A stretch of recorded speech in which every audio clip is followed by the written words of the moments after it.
Hello and welcome. And where you've reached today is in the middle of my newest video series called 21 Things I Wish I Knew Before I Became a Middle-Aged Man. And today we're on episode number 14. And this episode is titled Question the Status Quo. Um, in my line of work, recruiting, human resources is often the group of people that we start dealing with, especially when you're early in your career.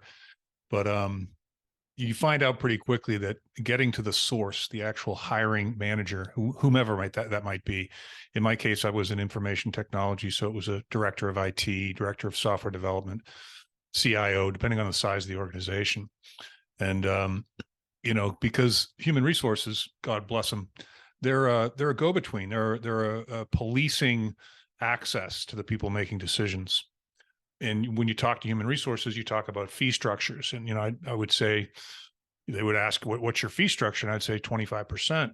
And they would say, well, everyone else charges 15%. Why should I pay you 25%? And this, that comic bubble that pops in over your head that you don't actually say, but you think. So why are we even talking? Or so how's that working out for you so far? And another favorite was, oh, we can't do that. To which I love to respond, you mean you won't do that? So my point is, you don't have to be a sarcastic prick, but everybody in your career is going to tell you this is the way things are supposed to be done, But I really would encourage you to kind of be creative and grant yourself permission to be kind of an agent of change, It's referred to often as innovation. It's part of what makes you a leader. I remember going to the airport one day years ago and getting to the counter and having an issue with my ticket. And the woman, hit a couple of buttons and looked at me and said, "Oh, no, there's nothing we can do." And I remember I was in Atlanta. I started laughing. I said, "You mean there's nothing that you're willing to try?" And eventually she got frustrated. I said, "Can I speak to your manager, please?" And the manager came out kind of huffy and puffy, and I smiled and I was quite pleasant and polite.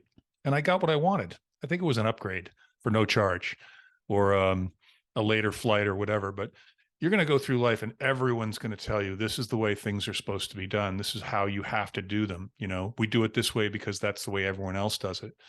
And boy, I would encourage you, you can open up some serious doors if you just think to yourself, what if I just question this? What if I don't just go along with this and say, what if there's a better way? So you're going to bump into the opportunity to use this today. I promise you, and for the rest of your life. And just when someone says anything along the lines of, we have to do it this way, or we're supposed to do it this way, or we need to do it this way, or this is the way we have to do it, it's done, any of that stuff, just think to yourself, what if I were to question that? Anyway, I hope that's helpful. I hope you can apply that today, and look forward to seeing you in episode 15 tomorrow. Have a nice day. Thanks.